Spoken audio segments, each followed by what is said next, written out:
54 مجرموں میں سے 47 بالغ 3 نابالغ افراد کو قید کی سزا سنائی گئی اسپیشل ٹریبیونل بنا کر. ہاں جی یہ آپ کا کام کریں. وہ آپ کے اسپیشل ٹریبیونل ٹھیک تھے, فوری سزائیں سنا دی گئیں. اس وقت آپ کے قانون اور انصاف کے تقاضے کہاں تھے؟ ہاں جی ٹھیک ہے جی. اور جنہوں نے جرم قبول کیا انہیں فوری کارروائی کے تحت سزا دی گئی, باقی کو حراست میں رکھا گیا. خاص طور پر وہ افراد جنہوں نے سوشل میڈیا پر فسادات بھڑکانے کی ترغیب دی انہیں سخت سزا دی گئی. نارتھمپٹن میں ایک 26 سالہ شخص کو ہوٹلز اور غیر قانونی فرموں کو جلانے کی ترغیب دینے پر 3 سال اور 2 ماہ کی قید سزائی گئی. کیپٹل ہل پہ حملہ ہوتا ہے امریکہ میں, وہاں پر شرپسندوں کو فوری سزائیں دی گئی اور تقریباً 1500 لوگوں کو مختلف قوانین کا استعمال کر کے سزائیں سنائی گئی. جارج بش کے دور میں کئی سویلینز کو گوانتانامو میں ملٹری ٹریبیونلز کے ذریعے سخت سزائیں گئی. اس وقت کہاں تھے؟ اس وقت کسی انسانی حقوق کے ادارے کسی ملک نے اف تک نہیں کی. ہاں جی تو یہ دوہرا معیار یا منافقت, بار بار یہ الفاظ استعمال کروں گا کہ یہ جو امریکہ جو ہے آج اس کو جو ہے وہ ہمارے حوالے سے جو ہے وہ یاد آ گئی ہے. پھر جناب اگلی سیاست, آج جب ریاستی پاکستان ریاستی املاک پر حملہ آوروں کو سزائیں دے رہی ہے تو ان کے پیڑ میں مروڑ اٹھ رہے ہیں, ٹٹیاں لگی ہوئی ہیں ان کو. یہ جو ہے وہ لغویات اور بکواسات اور پابندیاں اور ان کو آج ہر چیز یاد آ رہی ہے. پاکستان نے تو امریکہ برطانیہ اور یورپین یونین میں جو کریک ڈاؤن سخت کریک ڈاؤن کیا گیا, پاکستان نے تو کبھی کوئی اعتراض نہیں کیا, بلکہ ریاستی ریٹ قائم کر کے ان ایکشنز کے ممالک کے قوانین کی مضبوطی سے عملداری کو سراہا. اب امریکہ برطانیہ اور یورپین یونین کا پاکستان کے شفاف آئینی اور قانونی کارروائی پر اعتراض نہایت ہی مضحکہ خیز اور ناقابل قبول ہے اور غیر معقول بھی ہے, کیونکہ 9 مئی 2023 کے جو ملزمان تھے وہ 9 مئی یہ انصاف کے منتظر تھے, یہ مجرم جو تھے, اور 1.5 سال کی تاخیر کے بعد ان مقدمات کو اختتام تک پہنچایا جا رہا ہے تو ان کو فوراً جو ہے وہ اس کی تکلیف جو ہے شروع ہو گئی ہے. اور اس بات میں کوئی شک نہیں چھوڑا گیا کہ یہ کہ جو تمام ٹرائل ہیں یہ پاکستان کے آئین اور قانون کے مطابق جو ہے وہ کیے گئے ہیں, اور سپریم کورٹ نے جب اجازت دی ہے 13 دسمبر کو, اس کے بعد اس کے اوپر جو ہے وہ عمل درآمد جو ہے وہ ہونا شروع ہوا ہے.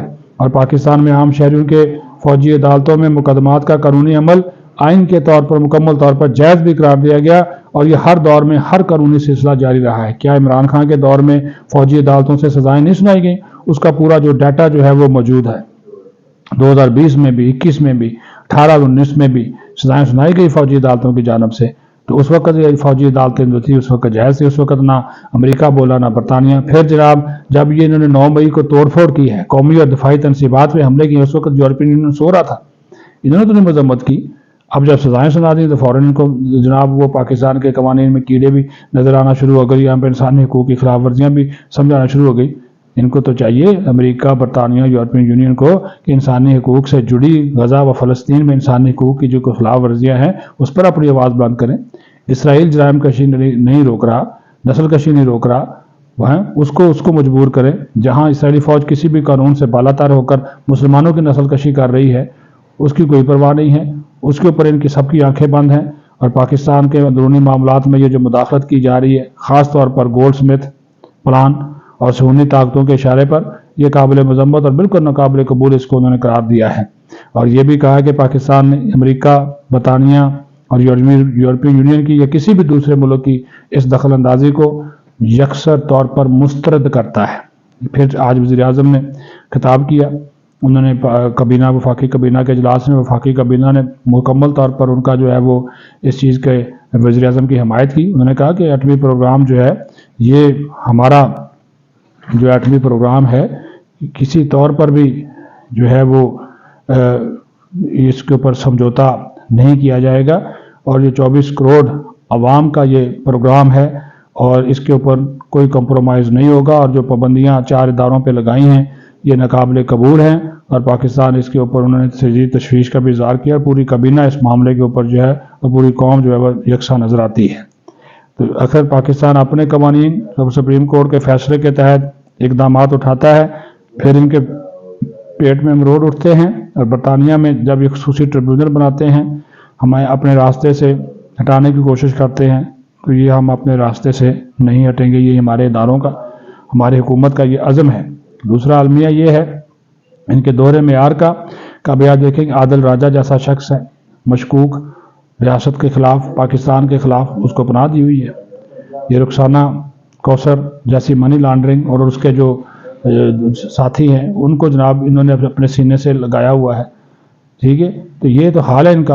اور جس طرح میں نے کہا کہ فرانس میں فسادات ہوتے ہیں، دروازے توڑے گئے، لوگوں کو پکڑا گیا، وہاں پہ ایک پاکستانی صرف سوشل میڈیا پہ پوسٹ کی اور اس کو جناب انہوں نے پکڑ کر اندر کر دیا، صرف پوسٹ کرنے کے اوپر، فرانس میں۔ اور فرانس میں پھر لوگوں کو گرفتار کر کے امیڈیٹلی سزائیں سنائی گئی، وہ ٹھیک ہے، وہ سارا معاملہ ٹھیک ہے۔ اور سے اگر پاکستان اپنے حق کے لیے، اپنے مفادات کے بنیادی قومی اسٹریٹجک مفادات کے تحفظ کے لیے اقدامات اٹھائے اور اپنے قوانین کے تحت اٹھائے، تو پھر ان کے جناب ان کو تکلیف ہوتی ہے اور ان کی آہ و فغاں آسمان تک پہنچ رہی ہے۔ لیکن انشاءاللہ تعالیٰ پاکستان کی عسکری اور سول قیادت اور پورے پاکستان کی جو 24-25 کروڑ عوام ہے، وہ تو نہ تو ایٹمی پروگرام کے اوپر کوئی سمجھوتا کرے گی اور نہ ہی ان ریاست کے ان مجرموں کو جو ہے وہ کسی طور پر جو ہے وہ چھوڑا جائے گا، جو کہ اس وقت اپنے جو ہے وہ جو ان کے آقا ہیں، جو ان کے پیر و مرشد ہیں، ان کے کہنے پہ جو شور و غوغا کیا جا رہا ہے، اس قسم کی کوئی بھی ان کی حرکت جو ہے وہ اس کو ایکسیپٹ جو ہے وہ نہیں کیا جائے گا۔ اپنا خیال رکھیں۔ فوج پاکستان زندہ باد، پاکستان پائندہ باد۔